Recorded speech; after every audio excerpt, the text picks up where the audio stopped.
This video is just going to quickly show a big overview of each component, each part of the waste oil system, from the filter in the tank, the pump, the actual burner itself, some of the wiring, things of that nature.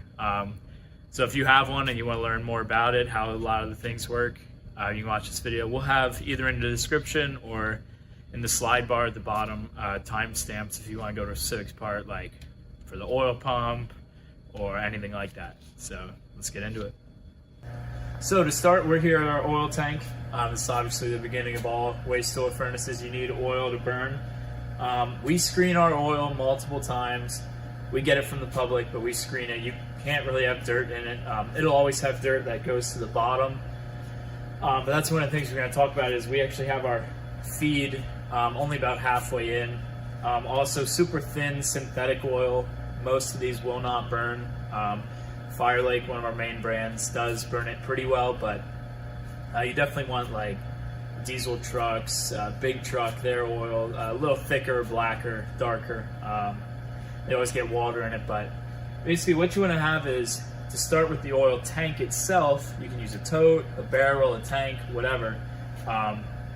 You want to be able to flush the bottom of it. So we like to use totes, like 275 gallon totes with the metal cage around them, because they have a drain at the bottom, so that once you fill it, you let it all settle for maybe a day.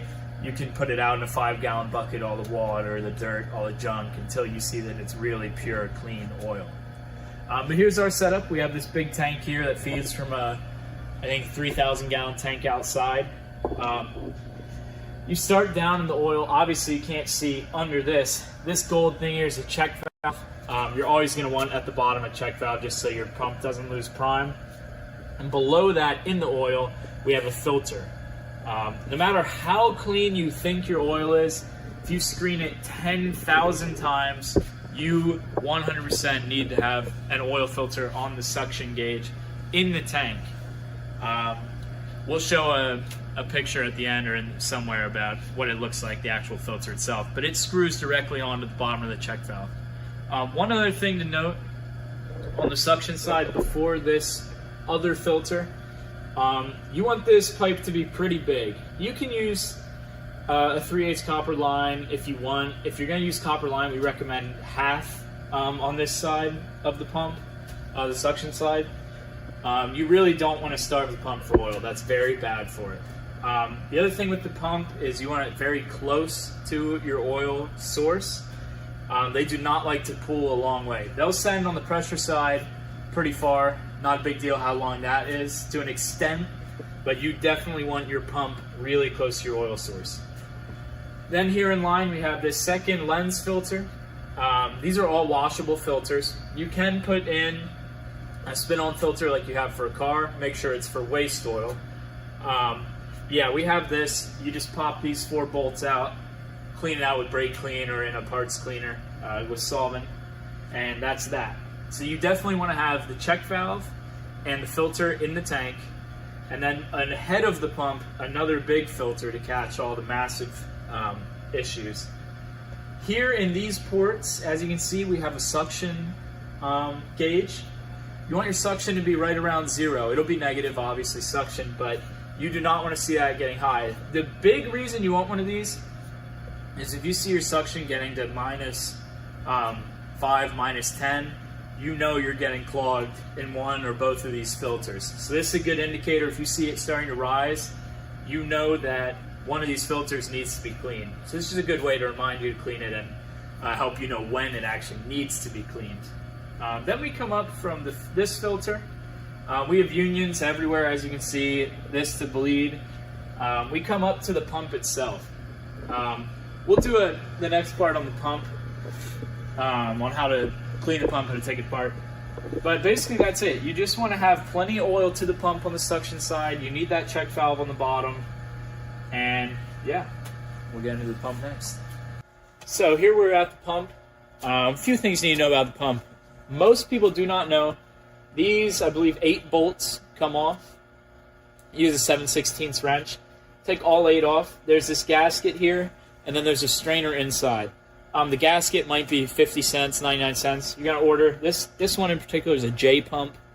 with the 8 bolts. Many of them are A pumps.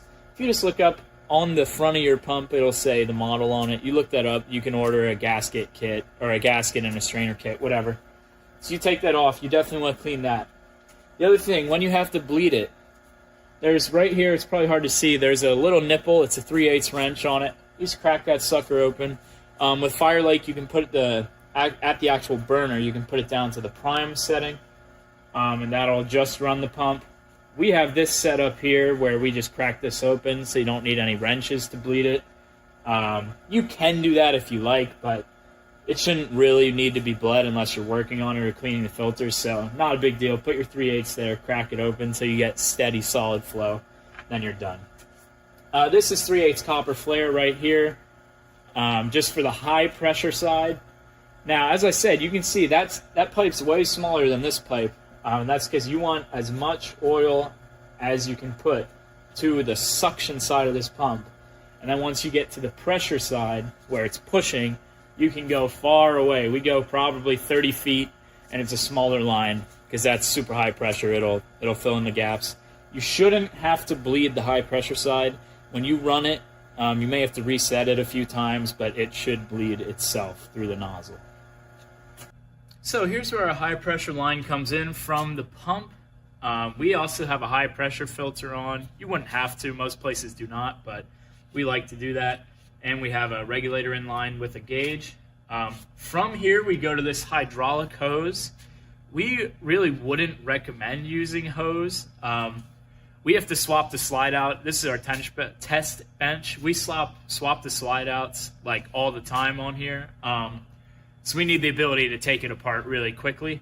But for someone that has it at their own shop and they're only doing that maybe once every other year, we really recommend going in copper flare all the way up to the unit itself. So right here is where our hydraulic hose comes in. For you, hopefully it would be your copper flare. We have this quick disconnect just to make it super easy. Again, we're taking this apart multiple times a day. So for you, you don't really need that. It is nice, but you wouldn't need it. It comes into right here, our regulator.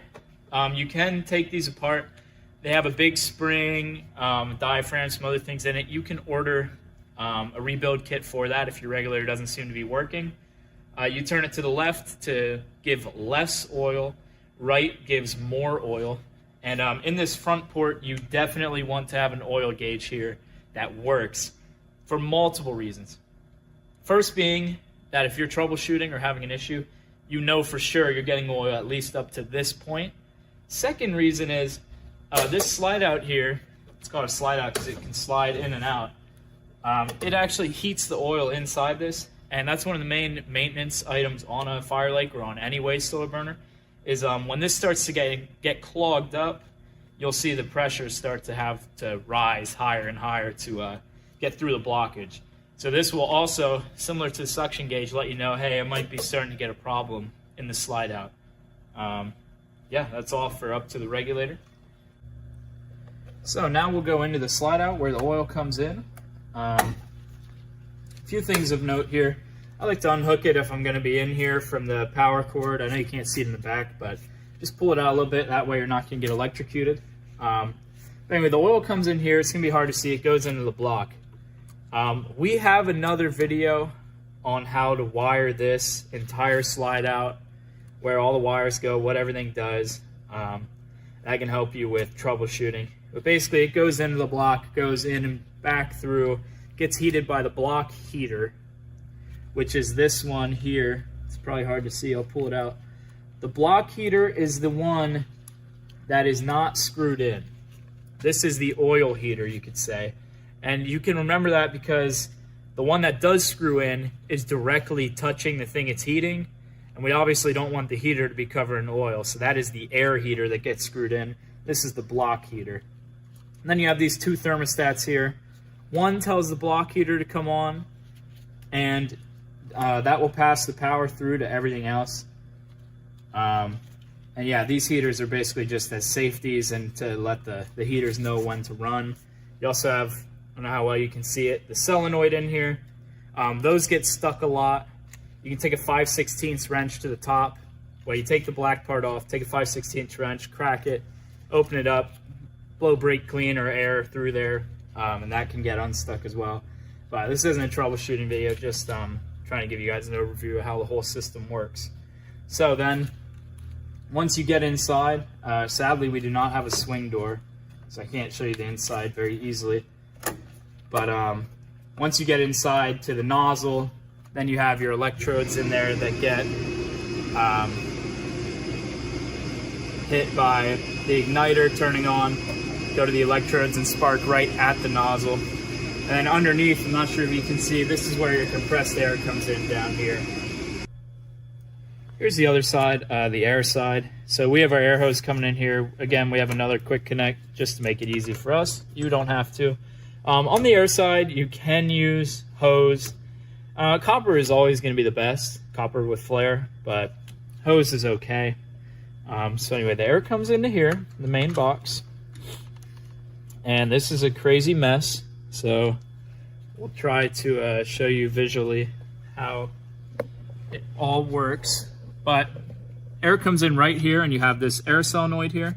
Same as the oil solenoid. If that thing's getting stuck, which is very possible if you get dirt in it, 5/16 wrench, crank it off. It is tight in here, it's pretty hard to get. If you have to, you can take a vice grip and clamp vertically. We don't recommend it because you can really hurt the copper or the brass, whatever it's made out of. But anyway, clears the air solenoid. And then you have this here with these two blue wires. Now, this should be on the side of an air tank, this rectangular tank. Fire Lake does it really cool. They fill this whole tank with air just as like a reserve air. But anyway, this switch is called the air switch. If you don't have, one second please. We have a lot of nice noises around here. If you don't have the air switch proving, in other words, if you're not getting your air through your air solenoid or you don't have high enough air pressure, this will not prove and put power to here, and nothing will run. You'll hit run, you'll hear pretty much nothing happen. This controls the igniter, the slide out, everything. This gives main power into the box, as you can see. So, one leg of the air switch goes to power in from your plug, which should be 1, 2, 3, 4 in from the right. The other leg will go to your orange leg. Now, similarly to a residential system, the orange leg, and the wire doesn't have to be orange, but I'm just calling it orange, is what we'll call the action leg. When that gets a call for heat and it proves that the block is hot enough, it'll give power to orange. On the orange, you'll have your oil solenoid, your igniter, your fan motor, all the things that allow it to run. So if you look here, these three are all neutrals. And you can see those two jumpers jump these three legs all together. And also the screws that are across from each other they're touching. It may not look like it, but there's just a metal bar that goes across. So this green wire and these white wires are connected, even though they're not touching directly. So you have your three neutrals, you have your power in from the plug, and then you have your oranges over here. And you can see these oranges just wrap one to another because they're all connected. So we're not going to get too deep into the wiring. A lot can go nuts in there. But basically from your primary down here, this primary box, you'll have black, orange, and white. Black will be power all the time. It'll be 120 volt hot. Orange is your run, like we were saying. When the primary thinks it wants to run, it gets a call from the thermostat here, TT. Then it'll send power to orange, which will power everything I was talking about, the fan, the igniter, all that. And your white is just your neutral. All right. So here on the outside, we talked about TT and FF. TT is your thermostat. That'll be your red and white from your thermostat. We have it jumped because we want it to run all the time. We don't have a thermostat here. FF will almost always be these two yellow wires. So they go to FF, and then they're going to come all the way through inside to the igniter. So give me 1 second. Let me get this, if I can find the right one. You get this igniter opened up. So this is where your FF goes, right here to this is called the CAD cell. This is the CAD cell I, and the entire thing, including the wires, is your CAD cell assembly. We're struggling here a little bit, but this will be, well, I'm not going to do it because we need to work on this a little bit, but this will be sitting right here, facing, when this is down, forward toward the flame. This senses the flame and tells it, hey, there's a flame, we can't run, something's wrong. Or after it starts up, it'll prove, okay, there's a flame, we're good, we can keep sending oil. All right? So if you have it that it'll light and run fine for like 10 seconds and then die, you're almost always looking at a CAD cell. Either, a lot of times, just the eye, you just pull that out, they are like $10, or worst case scenario, you have to spend $25 and get the entire set, with including the yellow wires, which ours have not been yellow for a very long time, but they are yellow on the outside. If you do need to replace that, you just fish the wires through the same exact way, slap it in here. Here are your igniter springs. They go to these, and again, please pardon our dirty setup here. They go to these electrode ends when it's down. This again is ran by the orange run wire. These will have spark on each. They go here, and that is, they follow these metal lines down to the tip right above the nozzle where they ignite. If you're not getting spark at the nozzle at all, it's possible you have a bad igniter. You just want to follow these two wires back, put a voltmeter between them. If it has 120 volts, then you probably have a bad igniter. However, the most likely is that there's something messed up with your electrodes. Again, we don't have a swing door on this one, but I'll show you on a different burner the front, and it'll make a little bit more sense. But yeah, basically this is your power generator for spark. These springs will go right here and send spark all the way down to the burner and light the oil. So we're back here in the front. Celsius Essential, sponsor us. This is a clean burn burner because we don't have any Fire Lakes sitting around. They sell like hotcakes. But anyway, the front will all be the same. This is the nozzle. You take a 5/8 ratchet wrench on there, lefty-loosey, pull that out. We do have a video of how to clean the nozzle itself. It has 3 parts. You just take it down even further once it's out. But anyway, that's not super important right now. These are the electrodes that I was just showing you the back of, those 2 metal prongs. They come to a point right here. They should be about an 1/8 inch, or if you would say you would put like a nickel on the nozzle, that's how far in front. That's about a perfect height and a perfect width for them.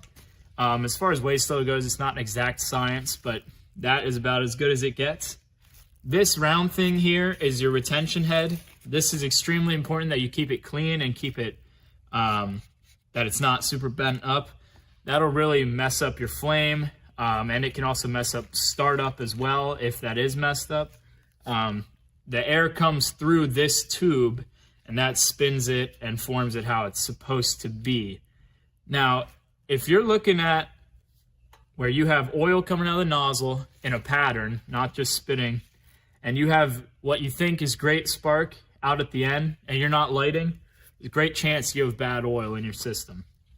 The only other thing I want to say about this part in particular is the side air right here. This is for the fine tuning of your air. Again, this isn't a clean, or this is a clean burn, not a Fire Lake, so it's a little bit different. But what you're gonna do is loosen this up and move these louvers a little bit just until you get a clean flame with very little smoke. If you go out and look at your smoke pipe, there should be little to no smoke, and definitely not black smoke. If you're seeing black smoke, it's probably too rich, too much oil. So as we showed you in the very beginning, this is your check valve. This is what the foot filter will look like. It's 3/4 inch threads right here. They just thread into each other. You don't need tape or dope. With waste oil, you never, under any circumstances, use Teflon tape anywhere. It can get caught in the block. You can use dope, but you still want to be careful. But like I said, on this part, no dope or tape. You just put it together. Right here, like I said, 3/4 inch female. You can throw a 3/4 inch threaded to like 1/2 inch flare connection, or just hard pipe it straight. They both have their pros and cons. Hard piping it straight is really good for just having it be really solid. You can't bend it or kink it. However, doing the copper is nice. Say you have multiple tanks, then you can just pull it out and put it in another one much easier. But pros and cons. We like to hard pipe it here, but we don't move our tank, so it's not a big deal. It's totally up to you. But yeah, you definitely need to have a filter in your tank for waste oil. This is not clean oil no matter what you do. There's going to be junk, water, etc. So you need to filter your oil multiple times. Thanks for watching. We have videos on our YouTube channel, Bamberger's Inc., for lots of different things, like I alluded to earlier, cleaning a nozzle, how to wire the slide outs, things like that, just general service calls, things of that nature. But yeah, and most of this was for a fire lake, but up to the burner itself, everything should be the same as far as air goes, oil, the filters, all that should be the same no matter what unit you're using to an extent. And yeah, thanks. We hope you enjoy the video.